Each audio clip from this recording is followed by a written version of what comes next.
I'm going to go ahead and get started in just a moment, just to let everybody know.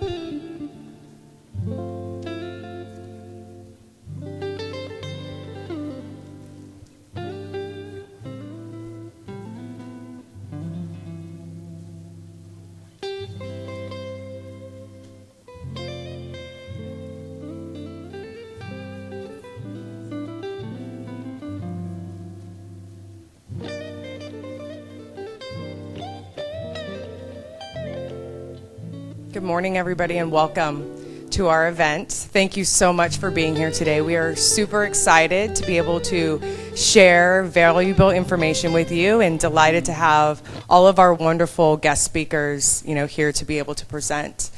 Before we get started, I just wanted to do a little housekeeping. If you guys need to use the restrooms are straight here in the back on the left. Also, there is water and snacks in the front as well. However, we do not want any eating or drinking in the sanctuary. So if you would like to partake in having a snack, or you need to be able to get up, if you'd like to go out there and have a snack or a drink, please feel free to do so. But we would prefer and ask that we don't eat or drink in the sanctuary today. Wanted to again say thank you very much for coming and attending. My name is Magali, and I am a member of SBC, and I am also a member of Phenomenal Women. Phenomenal Women is a nonprofit organization whose mission is to ignite, empower, and inspire women, one family, and one community at a time. And since 1995, Phenomenal Women has been helping families by providing educational platform to learn and grow in 5 key areas. These areas are relational, physical, financial, educational, and spiritual. And so we are pleased to be able to partner with wonderful volunteers within our community to be able to provide information on different topics. This is our second workshop. Our first workshop we actually held at North Campus. It was around anxiety, depression, mental wellness. And this workshop today is about grieving the loss of loved ones. We are going to be doing a mini-series, so this is not the last one. We have workshops that are scheduled all throughout 2020, and at the end I will share with you what those topics are on as well. So we have partnered with SBC to be able to provide these free mini-series of workshops that will educate, equip our community by providing resources that are going to teach the importance of wellness and how to build healthy habits. Today, we are pleased to provide Grieving the Loss of Loved Ones, where our experts will be sharing grieving tactics, coping skills, and pre-planning educational tools where you can be an integral part of your own celebration. As you know, death is a tough subject to deal with. And with the holidays coming up, for those who have lost loved ones, it can be very difficult. We are all here today to be better prepared for what we all will or have or eventually will face. We appreciate the phenomenal speakers that have generously donated their time for this workshop. Without their support and commitment, we would not be able to provide this information to you today. So we look forward for your continued support and appreciate you again being here to ignite, empower, and inspire those in our community. And so I'd like to first introduce our first speaker. Her name is Dr. Regina Lamoureux. And I'm going to start off with giving a bio about her. So during the last 15 years, Dr. Regina Lamoureux has conducted over 150 workshops across the nation on brain development and learning for students, teachers, professionals, parents, and children on many different topics, including leadership, professionalism, how brains learn, and debunking learning myths. Dr. Lamoureux is the immediate past president of the Orange County Association for Education of Young Children and the regional representative for the California Community Colleges of Early Childhood Education Association. As a thought leader and change agent for BAM Radio, currently Dr. Lamoureux is a host for a bi-monthly internet radio show, Inside the Minds of Teens and Tweens, where she interviews various experts on brain science on topics related to issues confronting teens, tweens and their parents and teachers. She is also the regional leader of Soaring Spirits International and South Orange County Widows and Widowers Network, dedicated to supporting those who have lost their spouses and providing fun events to grieve by doing. Dr. Regina Lamoureux applies brain-mind principles to develop brain-appropriate strategies for practical life challenges, constructing solutions that are practical and rooted in research. Dr. Lamarelle supports grieving using all our brains and not just focusing on the loss, but the opportunities to be creative in memorializing loved ones, resilient and thrive through loss, and knowledgeable about brain functioning during grief. If everybody can please welcome Dr. Regina Lamarelle to the stage.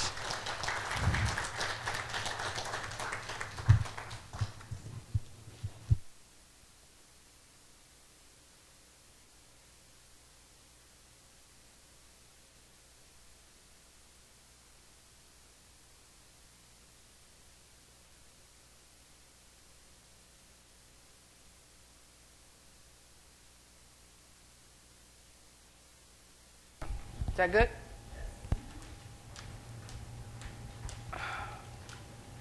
All right. This is kind of a new take on something I spent a good deal of the last 20 years doing, and that's teaching people how the brain learns. March 12th, 2017, I got inducted into a neighborhood I didn't want to be in, widowhood. I lost the love of my life, my husband of 45 years, my companion of 48 years, to lung cancer. A little more than a week later, I lost the man who loved me all my life, my father. 9 months after that, I lost my mother. So I figure that I have been grieving, and probably will grieve the rest of my life, for these very important people who have been so instrumental in the person that I am and who I've become. And so I decided to look at it from another point of view. Grieving is just another way of learning to live with the loss of the loved ones that we held so dearly. I know a lot of people don't think of it that way because we think of learning as something new or exciting or whatever, but we learn all our lives. And I think one thing that I have learned in doing presentations on how the brain learns is that most people don't understand how the organ of learning and grieving and being and doing, our brains work. We essentially operate brains without understanding how they work. Now the human brain is a wonderful marvel, and some people think it's more mysterious than the universe. In fact, we know more about how the universe was formed than how our own brains work. But we also have learned a whole lot more in the last few years than we knew 10, 15, 20 years ago. I think she gave me 30 minutes, and I can't do justice to this topic in 30 minutes, which is why I created these little bags for you to hopefully to have something to take away so that you can follow up in your own time and research some of this information, what appeals to you. Today I'm only probably going to get to about 3 of the most important things that I know about the brain, so far as we know now, and how they work for grieving. And the first one is the 7 brain rules. I can't read them from here, and I didn't bring myself a copy of my own presentation, so I'm going to guess what I wrote there. Anyway, one of the first rules is our brains are unique. Now, everybody's heard about that. We're all unique, and we accept that. But when you stop and think about what that really means, it's an absolute marvel. Never in the course, let me move this here. Here we are. Never in the course of all of the universe has there ever been a brain like yours or mine, never will there be. And the reason is because the brain is the only organ that shapes itself based on what happens in the outside world. And that means that everything you do or don't do, everything that you've done or haven't done, and even the people that you've done them with, has shaped and created the person that you are. Your brain is a biological marvel, and I think when we look at that through the grieving process, we'll begin to understand how grief can't look like anybody else's grief. How many people have ever been told, well, it's time to get over it, or this is the right time, you should be moving on? Well, that's one brain trying to tell another brain how to operate that unique brain. And basically, your grief and when you move on, if that's why you're here, will be different than someone else's. There will be people ready to move on early because they've gone through their stages of grief, and that's where their brain takes them. There are other people who may linger for a lot longer. There's really no recipe that works for anyone. I think the important thing to know is that what you do and how you do it is based on who you are, how unique you are. Now, to lighten things up a little bit, because I also teach college, and I know that sitting too long, people get bored and get antsy. And one thing I like to do early on is to have something hands-on so that so that we can see how life works. Just take a piece of paper here, and we're going to do an exercise with this piece of paper to kind of give you a real-world idea about how unique you are. And I think I like standing down here better than up there. Let's see. Maybe I'll get the clicker, though.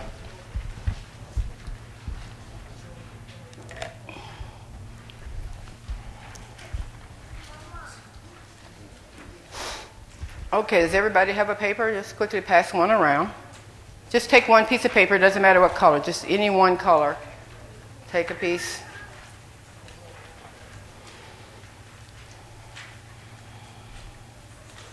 You can give one to the ladies in the back there if you'd like also.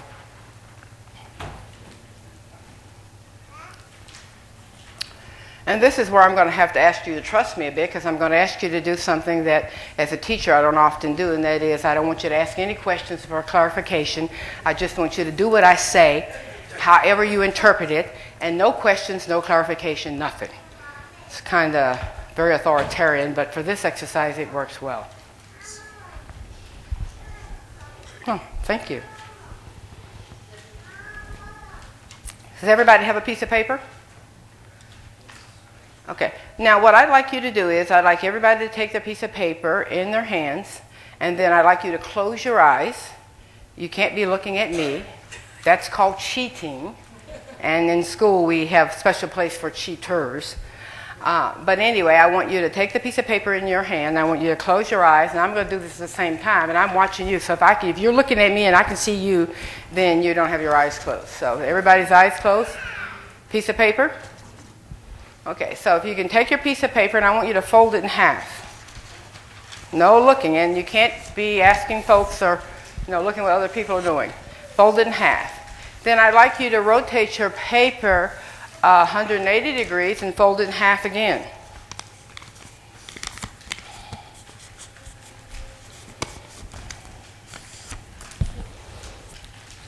Now, to make this easier to do, we're only going to turn it 90 degrees this time, and then we should have an end sticking up on the upper left. I want you to fold that piece back and tear it off, because we don't like sharp edges. I usually do this for child care people, and I tell them we don't like sharp edges around children. Same with frail, older people of us. So then I'd like you to fold it in half again. And you'll find that there's another piece that is cropped up in that same little corner you tore off, so you need to tear that off again. And while we're at it, why don't we just tear off all the 4 corners that we have, because we don't want to have any sharp corners. Okay. Now here is the part that's going to get hard. I'd like you to make a kitty-cornered crease. Okay, kitty corner crease of the flap that faces you. Just kind of like a kitty corner crease. You know what that is. Your grandmother told you that. A little kitty corner crease. And then I'd like you to do another kitty corner crease to fold it back to match. And if all this sounds a little bit confusing, it's not harmful. It'll all work out fine in the end. And I want you to crease it real well so that I can see that you followed my instructions exactly. And through that all, we have one last thing left. We have one little corner that's on the bottom left, and I need you to tear that out. Okay. Got that? Everybody's following along? Okay, and the last piece is, this is going to be really hard. On the upper right side in the middle, I just want you to tear a little piece out of it. It's going to be hard because you got 2 or 3 pieces together. But if I can jim it to get it there, or jill it to either whatever way, then just tear one little hole out of it so you can see that you got a hole. It's on the upper diagonal right side. A lot of instructions. Yeah, I know they're confusing, but you'll understand in a minute when I open up. So I'm going to let you off the hook. Open up your eyes, open up your paper, and if you followed my instructions exactly, okay, what you should have is a snowflake. But looking like this, so hold them up. Say, you guys did a pretty good job. Some people did a better job than others. Some people have no holes. Some people, I say, is just holes. Okay. But if this were a classroom, what I would say is the people who looks the most like mine, like this young lady's here, and this young lady here, although hers is a little bit, her, and although she's cheating, I'll tell you later. Well, she's cheating by genetics, family member. Okay, then that one, and this young lady back here, and the lady in the purple back there. I would call that my gifted and talented group. Okay, those of you that whose looks the least like mine with maybe shreds and no holes, just be brave, like hers. And if this were really a normal school situation, we would put these people in learning disabled class. Okay, not that kind of party. This also lets you know why standards don't work. There's no standards for individual brains. Same with grieving. There's no standard way of grieving. How come none of us did this exactly alike, although you all heard the same instructions? No reports on how the quality of the instructions were. But everybody heard the same thing. How come nobody did it exactly like mine? Exactly. Your brain interpreted the information based on your life experience and what it meant to you. Also, your physical strength and a lot of other information. There may be words that you didn't understand for whatever reason. Maybe something that I said, what did I say, kitty corner? A lot of people may not know what that means because that's not a term that's used that's not a term that's used frequently. It just means the opposite on the diagonal. If I told you to make a diagonal fold, more people would have understood that. Although, if you weren't a native speaker of English, you might not have understood that either. So a lot of times we interpret things based on our experience. All the time we interpret things based on our experience, which gives us a unique way of looking at the world. Same with grieving. We are unique because our life experience, the person that we lost, the experiences we had with the person that we lost, shaped our brains to be unique. And guess what's even more interesting? The brain does this all the time. No 2 days are your brain the same way. The brain is the only organ that shapes itself based on what happens in the outside world. Can't say that about your heart, can't say that about your knee, can't say that about your kidneys. But your brain becomes something different based on what happens out there. That's why experience is so important, and that's why understanding others' behavior in the context of experience will probably make us better partners and caregivers, and also better grievers. To understand that we don't have to grieve like Aunt Susie or Aunt Mary or the girlfriend down the street or what happened on television. We grieve how our brains were designed to let us grieve. Oh, I forgot. I usually don't do this part, so forgive me if I'm a little behind.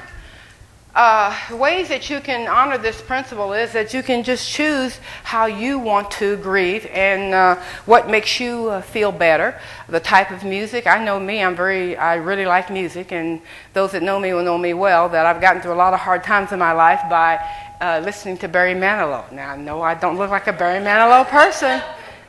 But they know it's absolutely true that some of the times when I've been the most depressed and needed the most support and uplifting, my brain needed the uplifting, it was that Barry Manilow music that did it for me. It may be some other type of music for you or for another person. It just depends. So you can read those. Other thing, too, is about crying. You can cry as often as you must. A lot of times we associate crying with people that are weak or too emotional or whatever. Most of us don't realize that the tears we shed when we're sad, the tears we shed at a wedding, the tears that we shed when we just passed the exam or just got married are all different. They look the same, but the components of them are different. Tears were designed to decrease the cortisol load that our brain has. Cortisol is the enemy of what causes us to function well under stress. So the more cortisol we have, the more likely we are not to make good decisions. So the brain's crying is a relief valve. The only 2 times that I figured out that we love to hear crying is when babies are born, we want to hear them cry. And then when somebody is recovering from drowning, the first thing you want to know is he crying.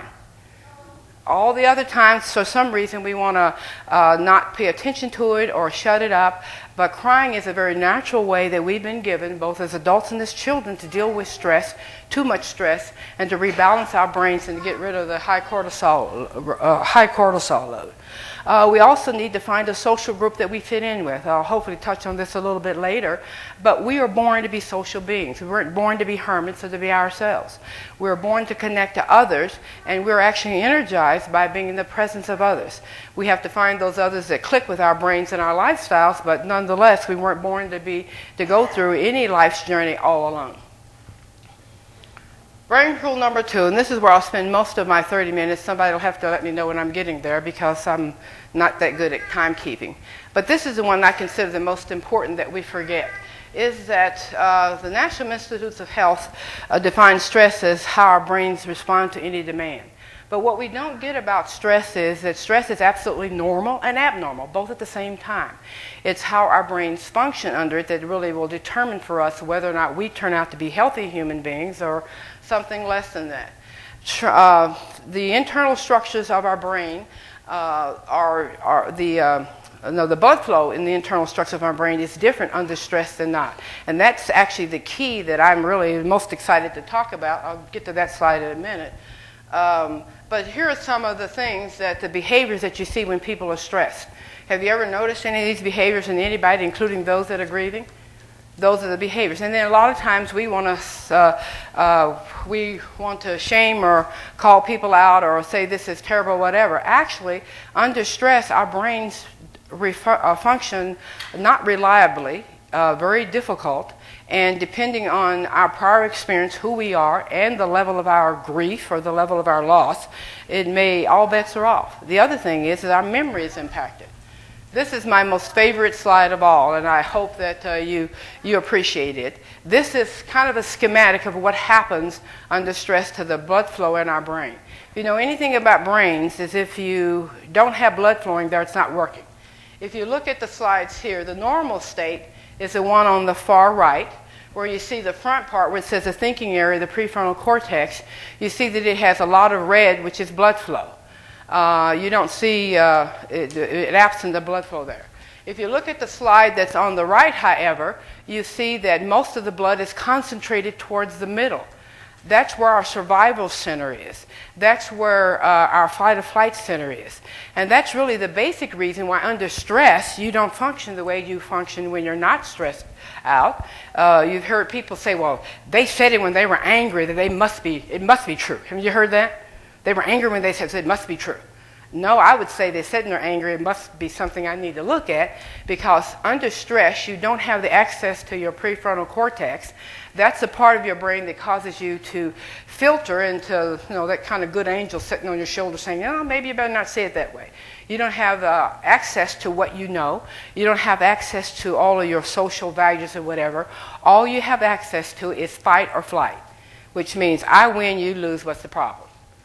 In the world of survival, there really is no right. The brain needs to survive, and however it does that, even if it's with insults or whatever, that's how it's going to do it at the moment, because that's its mandate. Its mandate isn't to do it while being nice. And I think that sometimes people don't grieve so nicely and may say or do things that are out of character that are held against them once they've gotten through this, because somebody didn't understand that particular brain under stress, that's just how they had to manage it. It couldn't manage it another way. And again, because we have unique and individual brains, it may or may not be my way or your way, but it is their way. So a lot of times it's a lot easier to blame somebody or to say that something is wrong and not working rather than try to understand that why. And I think under stress, I think the first thing we should do is when somebody's stressed out, rather than saying, oh my God, this terrible person, or what are they saying, or it must be true, is that you might ask him, what has happened to them? What has happened to them? We know that if you're stressed out, and when you've lost someone, that is the number one stressor on the whole scale. All bets are off as to what happens to that brain. Even people who've been very rational, who've done things that maybe have been straight error, may do something totally crazy off the wall that you have never expected they would do, would happen if they're stressed out. Even people who themselves say, I would never do that. Under stress, we don't know a lot of times what we really are capable of doing and will do. So we need to, I think, be a little bit more understanding and of ourselves both under stress.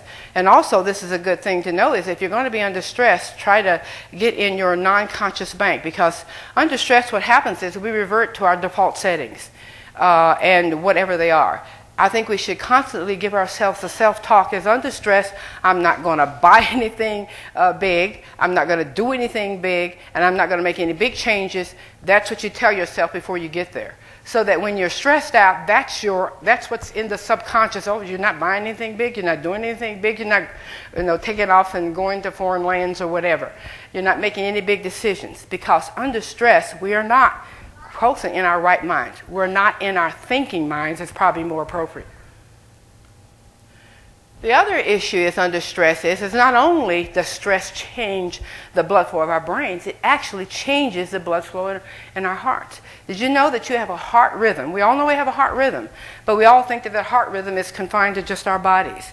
Our heart rhythm can be measured about 6 to 8 feet from our bodies. So if we have an incoherent heart rhythm, and that's the one that's on the top where it looks kind of jaggedy, whatever, that incoherent heart rhythm will also change over time the heart rhythms of small animals and children, which is why if you're really stressed out, being around small animals and children are probably not the place you want to be. We pick up on other stress in ways that are nonverbal. Most of us have been in a situation where we've been in a room and someone walks in, and then you get kind of a chill, or the room just feels different, and nobody said anything, nobody did anything, just somebody walked in. Pay attention to those nonverbal things that nature has wired you with, because it's giving you information. We send information to others in lots of ways. Did you bring the energy stick, Mag? Anyway, she has my thing. It's supposed to take care of this, which if she finds it, we'll do it. If not. But we send information to others in lots of ways that are nonverbal. And the heart rhythm is actually particularly interesting because most people think it's just confined to the heart. Our heart rhythm and how it functions affects what we send to others. So when we're thinking in incoherent ways and we're wondering why somebody else is acting with a bad attitude or whatever, it could be the message that we're sending. Although we may be saying something, our heart may be pumping another message. And when you think about it, we've known this all along. We have things in our society where it's like, get to the heart of the matter. His heart wasn't in it. Or, I can't believe, they're heartless. A lot of that is really what's used to portray this. This is the way I used to show how we're connected as humans, and I'll have to entertain a few people here if you can help me out. So I need about 3 people who will just stand up, and you have to stand up and we have to be really friendly. Another person. One other person here. We hold his hand and hold her hand, and okay, and then you hold here. I'll let you two do this. No, here, this. Okay, go. Can you see? All right, turn around this way. You see now they're holding this, and they're causing this circuit to be completed. Now, would you drop your hand there? Now, would you touch her on her arm? Oh, she's dehydrated. How about here? Touch her on her face.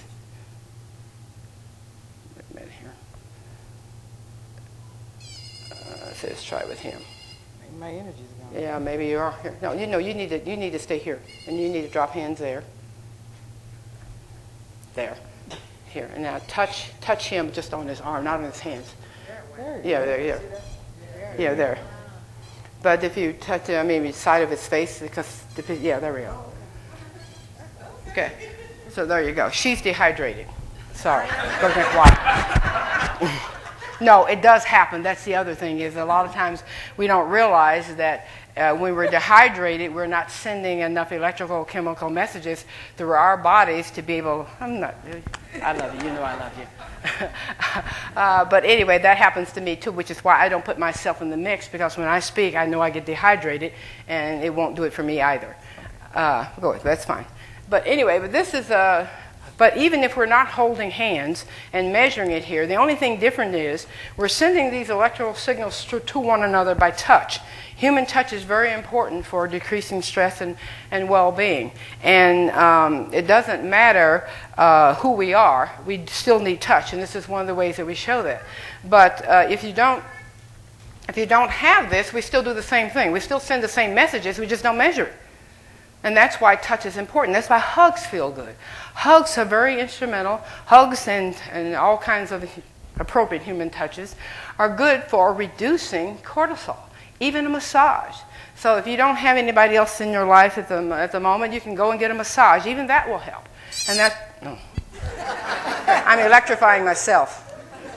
Here, I'll just hold that. But touch is very important for how we are. We're geared to survive as humans, and it's very important because touch helps get rid of the cortisol load in our brains and our bodies. Did you know that if children are not touched, they will die? Children that are not touched or held will die. It's that serious. Now, fortunately, most kids grow up being touched. A lot of kids not touched appropriately in the right ways. But there's been, over history, where people have fought to prove that babies can thrive just as well if you just leave them in the crib and just dress them and clothe them, but never pick them up or hug them. And we found out that that is not true. They don't thrive as well. Their bodies don't grow as well. Their brains don't grow as well. And the same thing happens for us adults. As we grow older, we still need the contact of others and touch to decrease the amount of cortisol that we have. And a lot of times it's not so easy if you've lost that loved one that you spent all of your life with. Like I spent 45 years with my best friend that I didn't think I needed others because I had him. It never crossed my mind what's going to happen when he's not there. And so at that point, I was forced to figure out other ways to connect to people because that connection is important.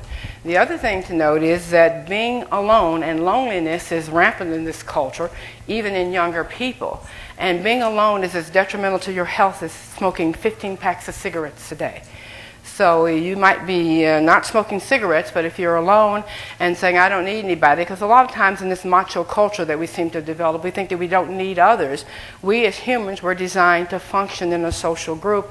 We weren't designed to function in groups that are away from others and not in contact with others. How am I doing for time? Somebody tell me. Guess they don't. She left. How much time? How much time left? Oh, good. Okay, anyway, these are also normal emotional states here. And we know that emotions run the brain. A lot of times you've heard, well, don't be emotional. Just take the emotions out of it. We cannot take the emotions out of it because emotions are in our brains. It's actually emotions that give meaning to everything that we do. Without them, we wouldn't really know what's right or wrong or what we feel or how we need to act on it. And so we need to stop sending those messages to children because they are very emotional. They understand that this is how their brains work. And we're adults are telling them, oh, don't be emotional while they're crying. And it's really very sad when you see young boys cry and you have parents saying, big boys don't cry. All boys should cry. And some of them more than others. Up here, too, is one thing when I started doing this that struck me as kind of interesting is that the normal emotional states.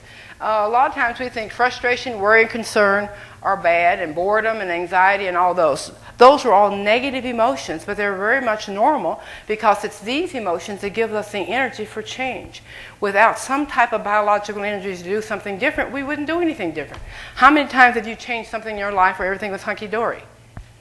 If my significant other was still here, I wouldn't have created the South Orange County Widow People's Network. I wouldn't have done a lot of things that I've started doing since he's no longer with me, but that gave me new energy to try something different and do something different. Do I miss him every day dearly? I do, and I will, because there's no way to change the amount of architecture that my brain has become shaped around the lives that we spent together. One thing I meant to mention while we're unique, and this is just a fun fact here, is that you know that you have neurons dedicated to specific people. Most of us have a Halle Berry neuron. I bet you we also have a Trump neuron. Okay? But we also have those same type of dedicated neurons to people who are influential in our lives. And all that means is when the researchers at UCLA did this, normally neurons operate in a network of several neurons, several thousand neurons together. They've actually identified one neuron that lights up when you say the name Halle Berry. And I bet you because of, she's a well-known actress, a lot of people who've heard her name and they've attached, a certain amount of information to. And that's the way it works, I think, with people that are loved ones. We have a lot of emotional connections attached to who that person was. And when they're gone, our brain still says, well, I know that you know this person, but I'm sending the signal, but there's nothing coming back. And it takes time for the brain to realize that that energy is going to have to go someplace else for something else, and maybe someone else for your brain to move on.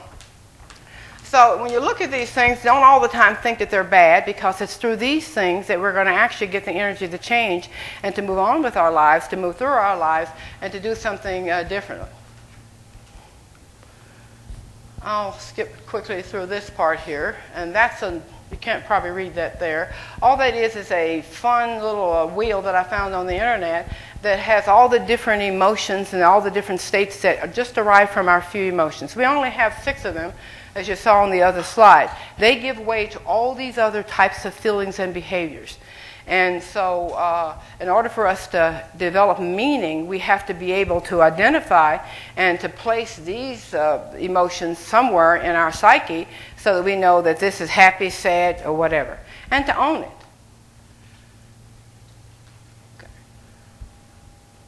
I've already said the brain is a social brain. It grows from interactions.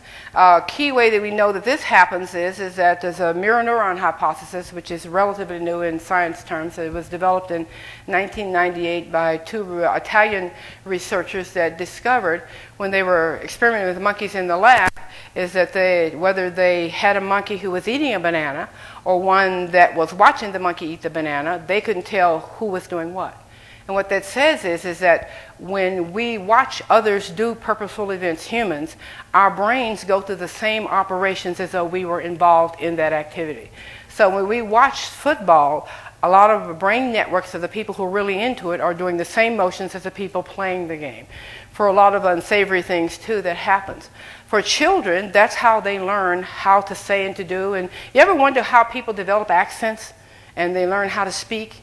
And nobody actually teaches you how to speak like or talk like a Texan or even talk like American or talk like somebody from South America. You're just born there and all of a sudden it happens. Well, they believe that this mirror neuron theory is the biological reason that our brains understand that we need to sync up with those around us in order for survival. And part of that syncing is that I need to talk like you. I need to, because there's safety in people, likeness, unfortunately, is the way a lot of people thrive. But that's how our brains are designed. We know that the mirror neuron hypothesis is intact and works because at birth, I don't know if you've ever tried this with young babies here, not without parents' permission if it's not your child, but if you take a newborn and you place the newborn like this, about maybe 8 inches from your face, and you just slowly stick out your tongue, and you just keep doing that. You have to give babies a little time to attend because they are new. They will stick out their tongues back. And that lets you know that their brain is saying, I get you. We're going to connect up. That's also why kids do what you do, not what you say. That's also why what we do matters more than what we say.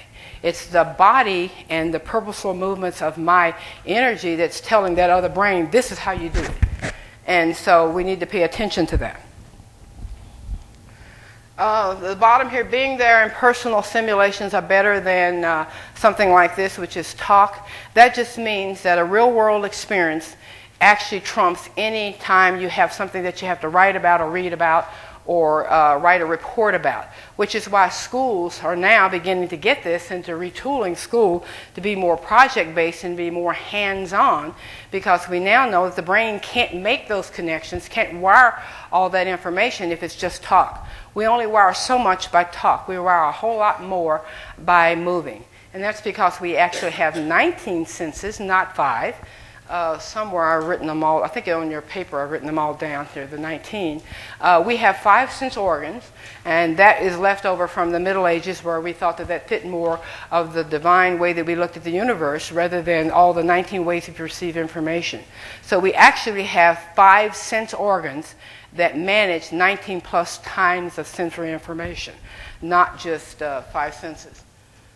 The last thing here I'll touch on quickly is movement. And this is probably a favorite of mine also, is because, have you ever heard the saying, sit still and be quiet to learn? And then, leave them alone, that they're just really okay. Actually, if you don't move, you're going to lose. The brain is a move it or lose it situation. You've got to use it in order for the brain to know what it needs to wire. You also have to move to learn and move to grow, and move to do anything. A rocking chair moves, but you're not going anywhere, right? So we've got to appreciate that movement is important for how we grow and develop, and even how we grieve. I know a lot of times, even if people don't want to, sometimes you might have to say, come on, just go out of the house, let's just go for a walk. And actually, you can fake it till you make it, even smiling. And I don't have time to go into all of this. Did you know that the way that you put your eyes tells you which part of the brain you're looking at? And even if you are not feeling that way, if you pretend to be happy, your brain actually produces dopamine to make you happier. Same if you pretend to be sad, guess what the brain does? Brain causes you to be sad. And you can do that here, right here. If I were to say to you, you know, I'm just really depressed and I'm having a really tough time. Life is just really terrible. I'm just so sad. Do you believe me? No. And I don't even feel sad. But if I were to tell you, life is awful, I'm feeling sad, no, things are just not working, you're going to believe me. And if you did that, you're going to feel it. I actually feel sad when I do that. And that's because when you put your eyes in that down position, that's actually focusing on getting to the part of the brain where sadness is. And so that's the brain says, okay, yeah, I got to turn on the sadness. I'm turning it on. And so we need to know that. If you really want to lie to someone, guess it's the best way to lie to someone. I'm not telling you to lie, but if you really want to be untruthful, let's put it that way, more kosher there. Actually, a lot of people will say, you can do it by looking someone directly in the eye and saying it forthright. And that's because it's something that you're making up. And we need to be cognizant of that. And a lot of times when we talk with little children, and they're trying to be remorseful when they've done something they're not supposed to do, and they're looking down, and you'll have the person say, look at me and tell me you're sorry. Well, if they're going to be sorry, they can't look at you and be sorry. They've got to drop their head and look inward, because that's where sorry is. Looking at you is, no, I didn't do it. I didn't take those cookies. Okay, that's not sorry. So, and if we want to make up stuff, well, if you look at people's eye position a lot of times, they're looking up and to the left, because that gets them to the right part of the brain, which is where your imagination and all of that information is. If you're going to tell something truthful, then it's using up and to the right, to the left, because that's where factual information is stored. And there's other different things on how eye position tells you what we're thinking. The bottom line is that we are biological marvels that were put on this earth to do things differently and to experience life through the organ of our brains. We see the world as we are. Okay? If you see people out there cheating and stealing and around every corner, I would wonder what you're doing in your life. If you see people as hopeful and maybe caring and kind, you probably have a more balanced life. So a lot of times we have to see the world differently and pay attention to how others are showing us that they see the world, because that gives you an idea as to where their brain thoughts are.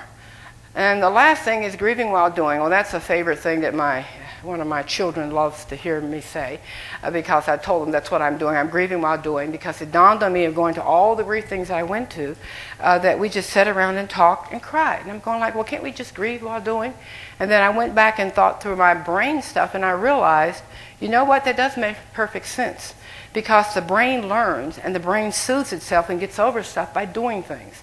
And so my challenge to you is find those things that you can do to grieve that loved one, that memorialize who they are, but also honor who you are. And that could be taking a hike once a year in their honor, or as a few things I brought today to show people that I just love. One of my favorite ones, because I know I'm running out of time, are the pictures I have here on stage. This is actually my daughter and my husband who passed away. And the other, another daughter with her dad on her wedding day. These are made out of rice. And so I do these rice pictures. So every time I'm putting a grain of rice on this, although I sense tremendous grief and loss, I'm tremendously blessed, and I feel so warm that he was there with them through all those important parts of their lives, that they remembered, I remembered, and when I'm done, I will have something that I can pass on to them that will help them remember that Mom thought that much of me, that Mom did it, and this is where Dad was. Some other things that I've done is created this one picture of my twin grandchildren on 4th of July, their first 4th of July. So I started the bears, it's on the back table there. I've made it bears in their honor, and they're not quite finished yet because I have to put his tie on each of them. and then another one for their brother who's there. And as they grow up, they will know that Granddad held them on such and such a day, and this is what Grandma made to memorialize them for. I mean, you can do lots of different things, and those are just some of the things that I'm doing. Other ways that you can grieve by doing is to just make, I'm into making stuff, as you can tell. You can make bottles of these Century bottles, where I just use the bottles I get when I drink the sodas. That's my justification for drinking the sodas. So when I'm done with the sodas, then I just fill them with different kinds of materials and things. I got a good side crew here. And I fill them with different things. Unfortunately, my best ones, you can't see this, and this one is very slow. But my faster ones, they have all left my home. I don't know where they've gone, but I feel blessed that somebody took them. So that's one thing. The other thing that is good to do is if you like cooking, is different aromas. And I memorialize a lot of that in making different scented Play-Dohs that are actually soothing. Some of the scents that we smell, like lavenders and lemon, are all soothing to our brains. Again, it's about reducing the cortisol, increasing the dopamine. You can actually make Play-Doh out of mashed potatoes. I call it brain dough because, if playing is good for brains, then why not call it brain dough, not Play-Doh? And I scent that, and giving that to children to help calm them down, and lavender scents are also important. The listening to recorded messages, like a lot of times people just, when they're first in the throes of grief, they just get rid of everything. And then they realize later, I wish I'd have kept that. There's nothing wrong with keeping a voice message so you can hear that soothing voice. One thing I wish I had the opportunity to do was to keep, I know one lady I ran into, she keeps a plastic bag with her husband's nightshirt that he had, and one of the pieces of clothing that has his scent on it. Every now and then she just takes a whiff of Joe. And I know that may sound kind of weird, but that's comforting to her because her brain has connected to that scent. I've lost the sense of smell, and I often really wish that I had that opportunity because it's just one thing that's just really easy to do. Another thing is, if you, like me, I don't throw away anything. I've kept the cards that he sent me over the years, so I know I won't receive any more Mother's Day cards or birthday cards, but I've gone back looking at the ones that he already sent me, and I'm reading them all over again. And that's a sense of peace. And again, it's also about reducing the cortisol, and that helps reduce the cortisol. It also helps keep me connected to who he was and who I am. I will never be with anyone as long as I was with Allah, and so I will never have the opportunity to have those experiences with anyone else. And they were beautiful memories. Some were not so beautiful, but that's a part of life too. Even that we got through. I think it's just important that we honor who we are, and honoring what our brains do and how they do it uniquely, I think is one important way that we can just say, I'm grieving how I grieve. I'm not doing it your way. So stand up to other people who say you ought to. Say, no, I don't, because that's not how my brain does it. And I know people who've got clothes that are still there after 5 years. I knew other people who got rid of them after 1 week. I don't know how you do that. That's not how my brain does it. And so I say, do you, grieve you. Don't grieve like somebody else. Thank you.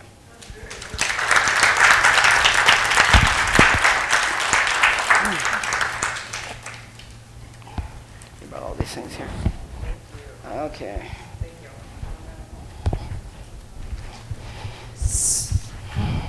Is this where it works? So we're going to have question and answers. We ran a little bit over on the first segment. So if anybody has a question, we'll offer one question up right now, but our speakers will be available after the workshop. So if you guys have additional questions, please feel free to ask at that point. So is there anybody that has a question for Dr. Lamoureux? Okay. So, lost my paper. So now I'm going to introduce our next speaker. Her name is Tanya Whiteside. Tanya Whiteside is the CEO and presenter for the Whiteside Group. She has over 25 years of service working with the public and 19 years teaching and facilitating. She spent 8 years in the U.S. Army Reserve and continues to encourage military veterans with messages of hope and job readiness support. She's a wife, mother, educator, and holds a bachelor's degree in criminal justice and a master's degree in human services. Tanya is the author of Change the Atmosphere with Encouraging Words, Rebuilding Life After Trauma, and a contributing author of The Power of Transformation, Reinventing Your Life. And in 2017, became a contributing author of Finding Your Voice, The Assertive and Empowered Woman. In this book, Tanya shares that picking up the pieces of your life can be very empowering. In 2010, Tanya was a victim and a witness to a murder-suicide. She shares with others how to rebuild after going through traumatic experiences. When will I stop hurting is one of the most asked questions after a loss of a loved one. The loss may have been an unexpected shock or a long-time illness. When you lose a loved one, the pain can be overwhelming and seemingly never-ending. You may have feelings of anger, guilt, and even abandonment. No matter how significant of a loss is pain, and it takes time to heal. Tanya will share her story of loss, some of the symptoms of stages of grief, and the process of healing. If you guys can all welcome Tanya to the stage. Is it on? Is it on? All right. Thank you so much. And Tanya asked me to come today to share my story, my grief story. We all have grief stories, and we may not have ever heard that term before, but we do have a story. I moved to California with my husband in, 1994, and we were really excited about being here, and we aligned ourselves with other people, for some reason, who had also moved here from other places. My friend is Stacy Bryant, and I share with people my journey of where I came from and where I am now. And I believe that everything that I've done, every place that I've been, all the jobs I've had, led me to that moment in 2010 and how I've been able to go through the grief of witnessing a murder-suicide. My family, my two boys, my husband, and my newly engaged son is here in this photo. I've been married for 27 years, and my oldest son is 23, my youngest is 16. As a matter of fact, my oldest son went to your preschool that you owned in South County, and that's my family. So with Stacy, we were getting ready for New Year's Eve, and just before we went to our get-together, she had announced that her and her husband were separating on their way to divorce. Now, I had been friends with Stacy and her husband for more than 15 years of their 17 years of marriage. And so it was a shock because we did everything together. Vacations, birthday parties, you name it, Sunday get-togethers. We did so much together, and it was just something that I just thought, well, okay, I know couples go through things. Maybe this is a phase, but maybe they need some time apart. And so she had this idea on this particular New Year's Eve that we would get together and go bowling. Now, normally I'm at church on New Year's Eve, but something said I should go. So because it was early enough, I was able to go with my husband to the bowling. We did it really early, and then we were going to be able to go to church after that. And I just remember how much fun we had, how much fun Stacy was having. Her husband was there along with a lot of our other friends. But I remember so vividly that this was so important for her, for us to go. And I remember feeling really good about going. Stacy owned a nonprofit organization called Pink Ladder. And one of the things she was instrumental in doing is bringing women of color together, doing everything from health and wellness to financial to lots of different things to help the woman of color to inspire and to go up the ladder. And that was where the name Pink Ladder. And when I found this photo, I found it really odd that where we were standing, it said the word inspire. I have been teaching for more than 20 years, and I've been doing workshops and trainings. And so I thought, okay, I've always asked the question, why was I there? Why in the world would you have me there and be the only one standing after witnessing her husband kill her and then kill himself? And when I started to look at all the things that I'd done in my past, being in the military, being trained for battle, nothing really prepares you for the shock of seeing a friend kill your other friend right in front of you. But I remembered my training from the military, and I also remember being trained even in teaching and techniques and doing different workshops and trainings even before the incident happened. And I was able to really discuss in groups, in small groups. I attend Friendship Baptist Church. In fact, we fellowship a lot with Second Baptist. And in my church, I've been able to offer a grief and loss class. It's a 6-week series, and we use a book called When Will I Stop Hurting? And it's a small group, and we host the group even if it's one person in the group. Again, whenever someone decides that they are ready to start the grief process, it could be a year, a month, 5 years, 10 years. Everyone's grief looks different, feels different, sounds different. And so the Lord allowed me to share my skill and my experience to help others move through what grief looks like. Stacy, at the time of her death, was going through a master's program at UCLA. And one of the things that her class was able to do was to collect the funds to still honor her and allow her family to see her get her MBA. And in the building, if you are on the UCLA campus, they actually now have a plaque in her honor that hangs on the wall. And so I don't know about you, but if you've gone through a grieving process with family, and because everybody grieves differently, some grieve, some don't, I was able to go to UCLA and meet with them, and they allowed me to take a picture of it so that I could share it with Stacy's family, because I want to continue to honor her memory. Her family, some are talking about it and some aren't, and it happened in 2010. So it's not my job to share their story, but I talk about how I went through the grieving process. For me, being in California, I was able to equate it to almost like an earthquake. Like, we know it's going to happen, but it happens so unexpectedly sometimes. It's like literally, it was like an earthquake for me. I didn't know what to do. I thought I knew what to do. Her husband said to me, "Don't move, I'm not going to hurt you. I'm going to go inside. I'm going to shoot myself, and when I do, you can leave. I'm sorry." Now, I don't know what you would do with that if someone said that to you. I just remembered my military training. I stayed still. I didn't move. And then after he went inside is when I left. And I don't know why my brain had me do that. We know what we've seen on television. We know we're screaming at the TV telling people, "Run, why are you still standing there?" You know, but in real life it doesn't happen that way. I was paralyzed in the moment of that happening.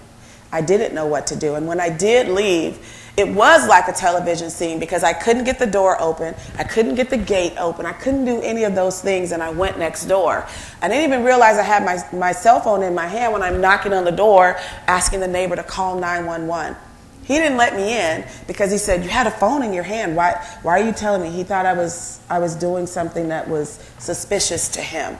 But I didn't know what I was doing. I didn't know what I was saying. One of the other things that happened is I found this image online, and this artist, when she actually created this, she had no idea that it would connect with so many people when we talk about the heaviness and the rocks and the weight of our grief. And this is literally the outline of a lady who did this of herself, and every place she goes, she fills it with different size of rocks, and they're like weights. That's really what it felt like to me. I went through anxiety, PTSD. I even had something that played on the right side of my brain. I couldn't move it. It wouldn't move. It just continued to play over and over and over. So one of the things that I had to do outside of my individual counseling, I went to a specific counseling group for murder. So it's really important that when you're grieving, if you can find a grief group that's very unique to you and your experience. Is called Parents of Murdered Children, and they are in Orange County.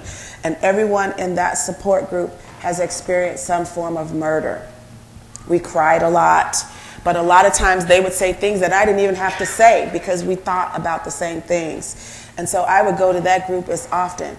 But then I found a counselor that could help me get rid of it. It's called EMDR, and Dr. Lamarelle, you probably have heard of that. It was a desensitizing thing to help me remove the vision of that experience playing over and over. I couldn't do anything. Everything that I did had it playing over and over. My friend turning, him shooting her, her falling, him leaving. My friend turning, him shooting. It just stayed there for a long time. And so through my healing and going and getting specific help for me, it was able to remove that. I also see it as peeling back layers and doing one thing at a time. Because I stay so busy with my family, I thought if I just keep myself busy, I'll be fine. I just want to get back to what I was doing before. And I realized that was never, ever going to happen again. I was never going to be the Tanya I was before that incident happened. And so once I was able to actually accept that, my healing started. Because I was now a new person learning how to live through a traumatic experience and know that I was going to be okay. So I wanted to show that this is exactly what I felt like. It's a heaviness. I didn't want to get out of bed. There's a lot of things I did. I thought when I went to the doctor's office, I was convincing him that I was okay. I get up and go to work, put my makeup on, put my clothes. I work at a high school, so I can go back to work. He was writing a prescription saying you have all the symptoms of someone who is going through depression, PTSD. I didn't know that. I thought I was putting on a brave face to say that I was okay. And so I accepted that I had to go through these things to help me get through the traumatic experience that I went through. And I also learned that it was bigger than just me witnessing a murder, but that people go through traumatic experiences and stay in that space and not move forward. So when I wrote the book, Rebuilding Life After Trauma, I talked to people who've experienced not just the loss of a loved one through murder, but losing your home, losing all your funds, everything. We go through traumatic experiences. There are stages that we go through. For me, I felt like in that moment, I had an angel that was keeping me grounded. I literally saw just a covering happen around me in that moment. And it happened in the middle of the day. It wasn't at night. There was no arguing. In fact, we were loading the car, getting ready to go to her conference in the summer. We were headed to Vegas. He was home. He was helping us pack the car. He was doing everything. And I just tried to stay invisible because I knew that they had been going through problems. But I had this picture created because this is exactly what I felt, what I saw. But I really felt that something kept me safe and grounded in that moment of when that was happening. I don't know the impact I would have, or again, why he let me live, I don't know. But in the moving and the grieving and the doing, I've learned that sitting still was when I was in the most pain, if I was doing nothing. But to continue to help others, I work with Laura's House, and they have a teen program where they're really trying to educate young people about these getting into these healthy, unhealthy, or abusive relationships. So because I teach a small business entrepreneurship class, I find a way to bring them in so that they can do that presentation with them to help them recognize if they're in abusive friendships or relationships with others. So I believe if we can educate them earlier, make them aware of certain things, that the goal would be that they wouldn't find themselves in these abusive relationships that could ultimately end up with them losing their lives. So I do those things as well. And I come to places like this to share my story as well, that grief happens. We do have a story, but there is another side, and we can use that as healing and motivation to do more, to do greater, and to help others as they go through. Thank you. What questions do you have for me? What questions do you have? Anything? I'm good. Not that I'm completely, but there's still a few triggers that happen. When that happened back then,